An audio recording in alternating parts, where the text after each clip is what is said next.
News cabinet విస్తరణపై ముమ్మరంగా కసరత్తు జరుగుతుంది. తెలంగాణ కేబినెట్లో ప్రస్తుతం 6 ఖాళీలు ఉన్నాయి. రెడ్లకు 2, బీసీలకు 2, ఎస్సీలకు 1, ఎస్టీల్లో లంబాడా వర్గానికి 1 ఇచ్చే ఛాన్స్ ఉంది.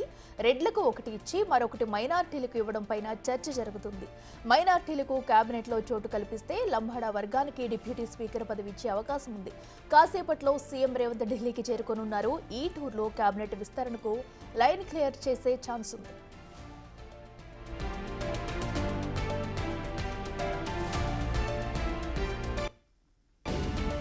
ఇదే అంశానికి సంబంధించి మరింత సమాచారం మా ప్రతినిధి హేమ లైవ్ లో అందిస్తారు. హేమ, చెప్పండి, మరి అటు కేబినెట్ విస్తరణకు సంబంధించి కూడా ఈ రోజు ఒక కొలిక్కి వచ్చే ఛాన్స్ ఉందనుకోవచ్చా? ఖచ్చితంగా ఈ ఉగాది వరకు కూడా కేబినెట్ విస్తరణ చేయాలంటూ ఇప్పటికే ఇటు టీ కాంగ్రెస్ నేతలతో పాటు కాంగ్రెస్ అధిష్టానం కూడా భావిస్తుంది. ఇందులో భాగంగానే ఈ రోజు రేపు అందుబాటులో ఉండాలి అంటూ ముఖ్యమంత్రి నుంచి పిలుపువస్తుంది. గోపాల్ పిలుపు మేరకు కాసేపటి క్రితమే అసెంబ్లీ నుండి నేరుగా శంషాబాద్ ఎయిర్పోర్ట్ నుంచి ఢిల్లీకి ముఖ్యమంత్రి రేవంత్ రెడ్డితో పాటు డిప్యూటీ సీఎం బట్టి విక్రమార్క, ఉత్తమ్ కుమార్ రెడ్డి, అదేవిధంగా టీపీసీసీ చీఫ్ కూడా వెళ్లారు. అయితే ప్రభుత్వం ఏర్పడి 15 నెలలు అవుతున్నప్పటికీ కూడా ఇంకా కేబినెట్ విస్తరణ కానివ్వండి, లేదంటే ఇతర అంశాలపైన ఇంకొక కొలికి రానటువంటి నేపథ్యంలో ఈ టూర్ లో మాత్రం ఖచ్చితంగా కేబినెట్ విస్తరణకు సంబంధించి ఒక కొలికి వచ్చేటటువంటి అవకాశం ఉంది. ఉగాది రోజు ప్రకటించేటటువంటి అవకాశాలు కూడా కనిపిస్తున్నాయి. ఇందులో భాగంగా మనం చూసుకుంటే అన్ని సామాజిక వర్గాలకు బీసీ కులగణనకు సంబంధించి అన్ని అంశాలను దృష్టి పెట్టుకొని కూడా ఈ ఏదైతే కేబినెట్ ఉంటాయని అయితే పక్క ప్రస్తుతం వినిపిస్తున్నటువంటి సమాచారం. ఇందులో భాగంగా ప్రస్తుతం మనకి ఓసీ కోటాలో ఇటు ప్రస్తుతం డౌన్ వస్తుంది, ఒకసారి చెక్ చేసుకోండి. ప్రస్తుతం ఓసీ కోటాలో అయితే రేస్ లో కోమటిరెడ్డి రాజగోపాల్ రెడ్డి ఉన్నారు. ఇప్పటికే కోమటిరెడ్డి రాజగోపాల్ రెడ్డి కాంగ్రెస్ లోకి వచ్చినటువంటి సమయంలోనే అధిష్టానం తనకు మంత్రి పదవి ఇస్తానని హామీ ఇస్తేనే తను పార్టీలోకి వచ్చినట్టుగా తెలుస్తా ఉంది. ఇందులో భాగంగా మొదటి దఫాలు ఇవ్వకపోయినప్పటికీ ఈసారి మాత్రం కోమటిరెడ్డి బ్రదర్స్ లో రాజగోపాల్ రెడ్డికి కూడా అవకాశం వచ్చేటట్టు కనిపిస్తా ఉంది. మరొక వైపు ఓసీ కోటాలో కోమటిరెడ్డి రాజగోపాల్ రెడ్డితో పాటు సుదర్శన్ రెడ్డి, ప్రేమ్ సాగర్ రావు పేర్లు కూడా ప్రస్తుతం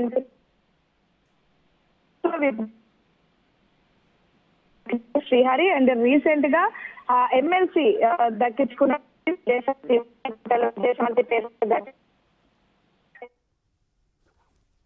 right Hema, thank you.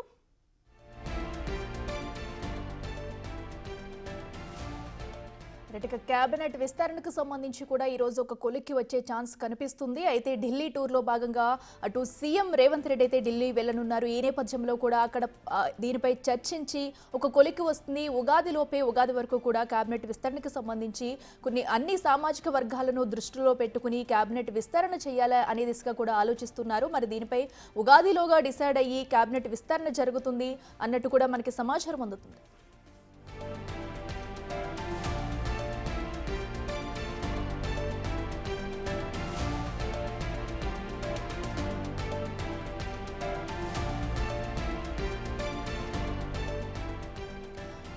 Cabinet విస్తరణపై కూడా ముమ్మరంగా కసరత్తు జరుగుతుంది. తెలంగాణ కేబినెట్ లో ప్రస్తుతం 6 ఖాళీలు ఉన్నాయి. ఈ 6 ఖాళీలను భర్తీ చేసేందుకు కూడా భర్తీ చేసేందుకు కూడా కసరత్తు అయితే చేస్తున్నారు. ఈ నేపథ్యంలోనే మరి కాసేపట్లో సీఎం రేవంత్ రెడ్డి అయితే ఢిల్లీ వెళ్లనున్నారు. వెళ్లిన తర్వాత కూడా ఈ కేబినెట్ విస్తరణ గురించి చర్చించే అవకాశం కనిపిస్తుంది. ఈ ఉగాదిలోగా కూడా కేబినెట్ విస్తరణను విస్తరింపచేయాలని, అన్ని సామాజిక వర్గాలకు న్యాయం చేకూర్చేలా ఈ కేబినెట్ విస్తరణ ఉండబోతుందన్నట్టు కూడా తెలుస్తుంది. అయితే దీనిలో 2 రెడ్డిస్కి, అలాగే మైనారిటీలకు, అలాగే ఎస్సీ అందరికీ కూడా సామాజిక న్యాయం చేసే విధంగా ఈ కేబినెట్ విస్తరణ ఉండబోనున్నట్టుగా కూడా తెలుస్తుంది. మరి ఈ రోజు ఢిల్లీ వెళ్ళిన తర్వాత అటు సీఎం రేవంత్ రెడ్డి ఈ విషయాన్ని చర్చించి ఉగాదిలోపు కూడా కేబినెట్ విస్తరణ కంప్లీట్ అవుతుంది అనే సమాచారం అయితే అందుతుంది. అయితే ఇప్పటికే చాలా మంది ఆశావాహులు కూడా ఉన్నారు కేబినెట్ విస్తరణలో చోటు కల్పించడం కోసం కూడా. అందరూ ఆశావాహులు కూడా వెయిట్ చేస్తూ ఉన్నారు ప్రతి ఒక్కరూ. అయితే ఎవరికి కేబినెట్ లో చోటు దక్కుతుంది సో అనేది కూడా ఉత్కంఠంగా మారింది ప్రస్తుతం. అయితే దీనిలోనే త్వరలో కీలక నిర్ణయాలు తీసుకుని ఉన్నారు. త్వరితగతిన దీనిపై వివరాలు అయితే వెల్లడించనున్నారు. మరి కాసేపట్లో దీనికి సంబంధించి సీఎం రేవంత్ రెడ్డి కూడా ఢిల్లీ వెళ్లనున్నారు. వెళ్లి కేబినెట్ విస్తరణపై కూడా చర్చలు జరిపే అవకాశం ఉంది.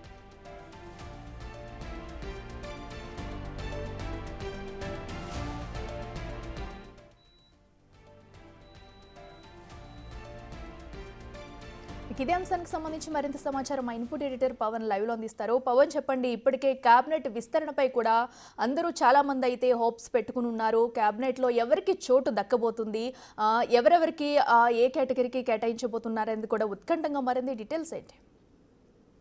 రాష్ట్రంలో కాంగ్రెస్ పార్టీ కొలువుతీరిన తర్వాత ముఖ్యమంత్రిగా రేవంత్ రెడ్డి బాధ్యతలు చేపట్టారు.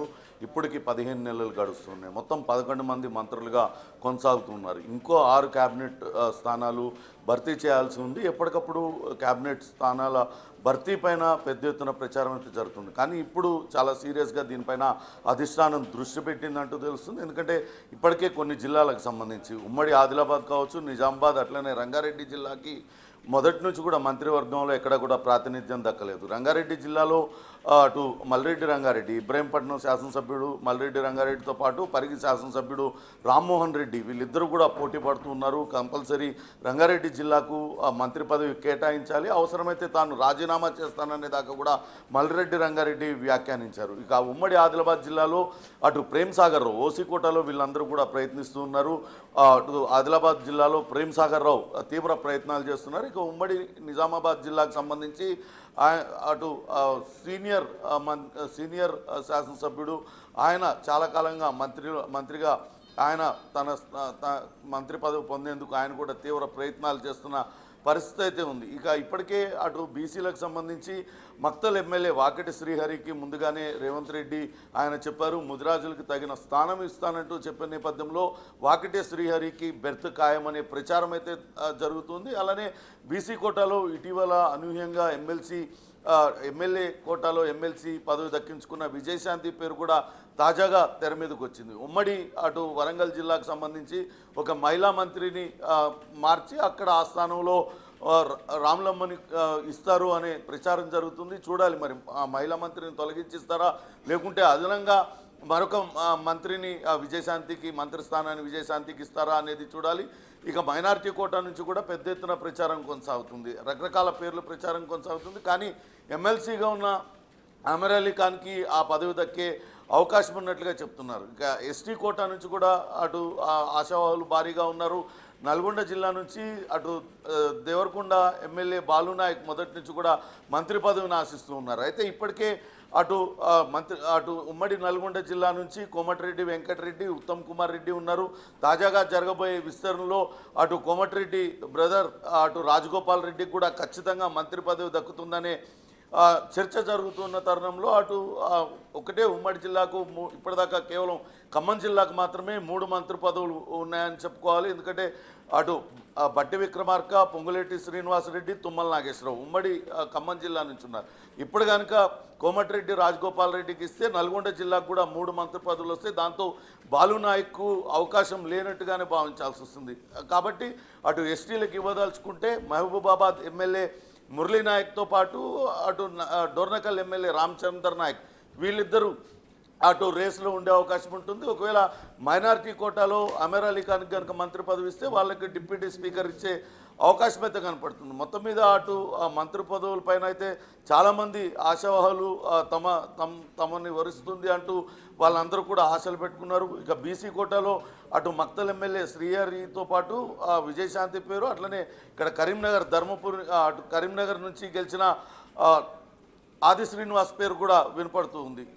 ఏదేమైనప్పటికీ ఈసారి మరి కాసేపట్లోనే ముఖ్యమంత్రి రేవంత్ రెడ్డితో పాటు ఉప ముఖ్యమంత్రి బట్టి విక్రమార్క, అటు ఉత్తమ్ కుమార్ రెడ్డి తదితరులందరూ కూడా అధిష్టానం పిలుపు మేరకు ఢిల్లీ వెళ్తున్నారు. ఇవాళ రేపట్లో ఈ మంత్రివర్గం లిస్టు ఫైనల్ అవుతుంది. కాంగ్రెస్ నేతలందరికీ కూడా ఈ ఉగాదికి తీపి కబురు చెప్పే అవకాశం ఉంటుంది. కేవలం మంత్రివర్గ విస్తరణే కాకుండా నామినేటెడ్ పదవుల భర్తీకి కూడా అటు హైకమాండ్ గ్రీన్ సిగ్నల్ ఇచ్చిన నేపథ్యంలో ఎవరెవరిని ఆశావాహులు ఉన్నారో వాళ్ళందరినీ షార్ట్ లిస్ట్ చేసి ఫైనలైజ్ చేసే అవకాశం ఉంటుంది. కానీ ఇప్పుడు మాత్రం ముఖ్యంగా ఈ భర్తీ చేయబోయే 6 మంత్రి పదవుల మీదే తీవ్ర ఉత్కంఠ అయితే కొనసాగుతుంది. చివరి నిమిషంలో ఎవరి పేరు ఇంక్లూడ్ అవుతుంది, ఎవరి పేరు అటు ఎక్స్క్లూడ్ అవుతుంది అనే దానిపైనే పెద్ద ఎత్తున కాంగ్రెస్ పార్టీలో చర్చ జరుగుతుంది. అయితే పవన్, మనం చూస్తున్నాం అయితే క్యాబినెట్లో చోటు కావాలని చెప్పేసి చాలా మంది అప్పుడు వెయిట్ చేస్తున్నారు. సో అయితే దక్కని వారికి ఎలా న్యాయం చేసే అవకాశం ఉంది, అండ్ అలాగే ప్రధానంగా ఈ 6 సీట్లలో కూడా ఎవరిని వరించే అవకాశం ఉందనుకోవచ్చు? ఎందుకంటే అంటే ఏ అంశాలను పరిగణనలోకి తీసుకుని ఈ క్యాబినెట్ విస్తరణ చేసే అవకాశం ఉంది?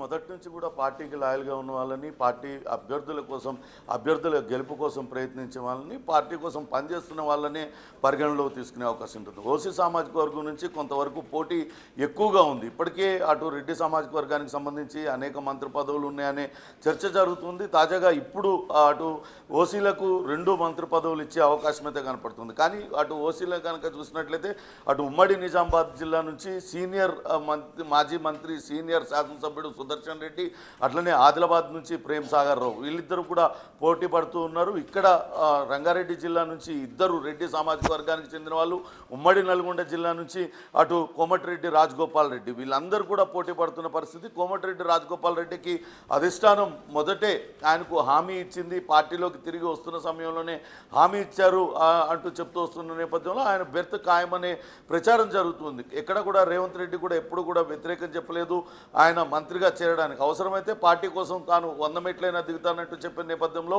ఎక్కడ కూడా అటు రాజగోపాల్ రెడ్డి ఆయన మంత్రివర్గంలోకి తీసుకోవడానికి ఎక్కడ కూడా ఎప్పుడు అభ్యంతరం చెప్పు.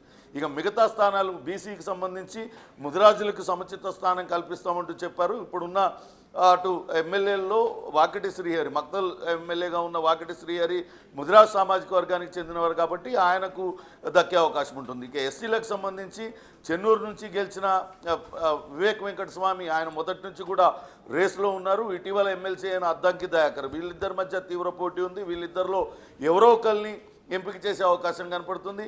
ఇక అట్లనే బీసీకి సంబంధించి ఇందాక చెప్పుకున్నట్లుగా వాకిటి శ్రీహరితో పాటు ఆది శ్రీనివాస్, విజయశాంతి పేరు కూడా అనూహ్యంగా తెర మీదకి వస్తుంది. ఆమెను కూడా మంత్రివర్గంలోకి తీసుకునే అవకాశం ఉన్నట్లుగా ప్రచారం జరుగుతుంది. మరి అధిష్టానం ఎవరి వైపు మొగ్గు చూపుతుంది అనేది కూడా చూడాలి. ఇక ఎస్టీకి వచ్చేసరికి 2 నేతల్లో తీవ్ర పోటీ నెలకొని ఉంది. అటు మహబూబాబాద్ ఎమ్మెల్యే మురళీ నాయక్తో పాటు డోర్నకల్ ఎమ్మెల్యే రామచంద్ర నాయక్, వాళ్ళల్లో ఎవరో ఒకరిని మంత్రివర్గంలోకి తీసుకుంటారనే చర్చ జరుగుతుంది. కానీ ఒకవేళ అటు మైనారిటీ కోటాలో కనుక భర్తీ చేసినట్లయితే వాళ్ళని శాసనసభ డిప్యూటీ స్పీకర్గా ఎవరో ఒక ఎస్టీ అభ్యర్థిని అటు నియమించే అవకాశం ఉన్నట్టుగా తెలుస్తుంది. ఏదేమైనప్పటికీ మరికొన్ని గంటల్లోనే దీనిపైన క్లారిటీ వచ్చే అవకాశం అయితే స్పష్టంగా ఉంది. అక్కడ రైట్ పవన్, థ్యాంక్ యూ.